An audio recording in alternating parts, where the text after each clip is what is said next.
In 2013, two Stanford graduates, Vladimir Tenev and Baiju Bhatt, launched a company with a simple yet audacious goal: make the stock market accessible to everyone.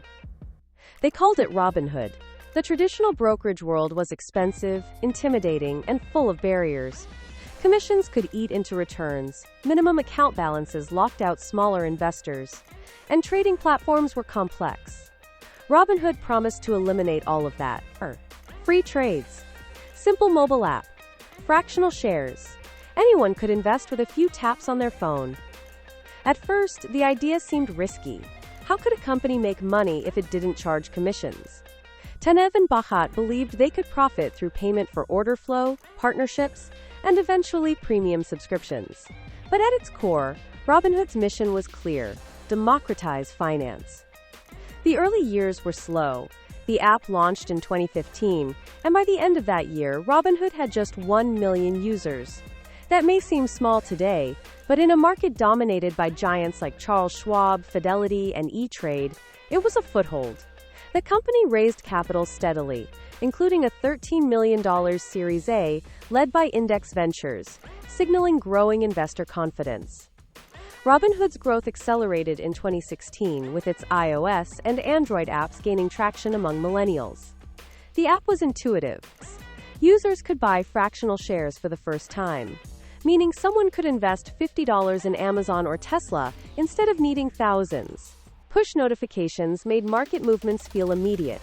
Gamification made trading feel fun. By 2018, Robinhood had over 4 million users and processed billions in trading volume annually. The company's impact was clear. Traditional brokers were forced to eliminate commissions, fundamentally reshaping the industry. Robinhood had become the face of commission-free trading. But with growth came scrutiny. Critics warned that the app's gamified design could encourage risky behavior.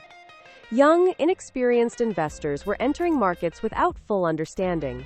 Margin trading and options were easily accessible, and the culture of free trades risked normalizing impulsive decisions. Then came 2020, a pivotal year. The COVID-19 pandemic created a surge in retail investing. Robinhood's user base exploded from around 10 million to over 13 million active accounts. People stuck at home were trading in record numbers. The app became a cultural phenomenon, popularized on TikTok, YouTube, and Reddit. In January 2021, the world saw the consequences of this new investor power. GameStop, a struggling video game retailer, became the epicenter of a retail trading revolution. A group of Reddit users on the Wall Street Bets subreddit noticed that hedge funds had massively shorted GameStop stock. They began buying in, creating a short squeeze that sent the stock from under $20 to nearly $500 in a matter of weeks. Robinhood was the primary platform used by these retail investors. Millions were buying and holding GameStop and other meme stocks like AMC and BlackBerry. The surge was unprecedented. At its peak, Robinhood processed billions in trades per day, and market volatility reached levels never seen in retail trading history. Then, on January 28, 2021, Robinhood froze buying of GameStop, AMC, and other volatile stocks. The move sent shockwaves through its user base. Social media erupted. Users accused Robinhood of siding with Wall Street hedge funds. Lawsuits were filed. Congress demanded answers. The app's own CEO, Vlad Tenev, was called to testify before the House Financial Services Committee. Tenev explained that the restrictions were necessary due to clearinghouse requirements. Robinhood needed billions in collateral to process trades, and liquidity constraints forced the decision. While technically true, the optics were disastrous. Millions of retail investors felt betrayed. Trust was fractured. The GameStop incident marked a turning point. Robinhood faced intense scrutiny from regulators, journalists, and lawmakers. The SEC launched investigations into payment for order flow and platform practices. Lawmakers questioned whether Robinhood was exploiting retail investors, while simultaneously rewarding hedge funds. It became a case study in the tension between innovation and regulation. Despite the controversy, Robinhood continued to grow. In 2021, the company went public with an IPO valued at $32 billion. It expanded its offerings, adding cryptocurrency trading, recurring investments, and educational resources. The mission to democratize finance remained, but the stakes had risen. Robinhood's rise is remarkable not just for the platform, but for its industry-wide impact. Traditional brokers slashed or eliminated commissions. Investment apps proliferated. Millennials and Gen Z, once largely disengaged from markets, became active participants. Robinhood changed the rules of retail investing forever. Yet the story is also cautionary. Gamified trading, easy access to high-risk options, and sudden market freezes highlight the risks of rapid innovation. Retail investors can be empowered, but platforms must balance growth with responsibility. Regulatory oversight is no longer optional, it's essential. Data illustrates the scale of Robinhood's influence.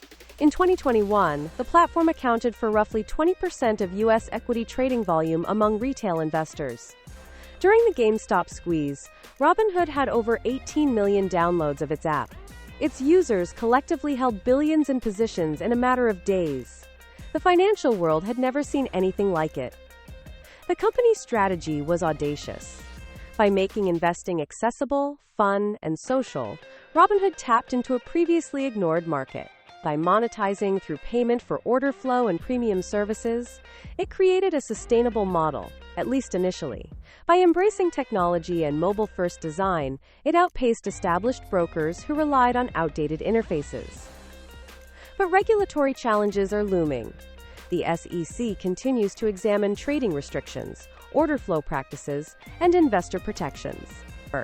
Robinhood's post-GameStop reforms, including improved risk management and educational resources, are steps in the right direction, but the company remains under the microscope. There are key lessons from Robinhood's journey. First, disruption comes with responsibility. Innovation can create opportunities, but unchecked risk can damage trust and invite regulatory action. Second, user experience is powerful. Robinhood's mobile-first, gamified platform attracted millions, proving that design can drive adoption. Third, scaling rapidly requires robust systems. Infrastructure, liquidity management, and risk controls must match growth to avoid crises. Robinhood's story is a mirror of modern fintech. Audacious, innovative, and controversial, it demonstrates how technology can reshape industries, empower individuals, and challenge entrenched systems. But it also warns that rapid disruption without careful oversight can trigger crises, legal scrutiny, and reputational damage. From a small startup aiming to democratize finance to a platform at the center of global financial debates, Robinhood has left an indelible mark. The question now is whether it can maintain its growth, rebuild trust, and navigate regulatory pressures while staying true to its original mission. What do you think? Can Robinhood truly empower the next generation of investors without repeating past mistakes? Or is the platform destined to be a cautionary tale in financial history? Comment below with your answer. Don't forget to like, subscribe, and hit the bell to never miss another Corporate Case Files investigation.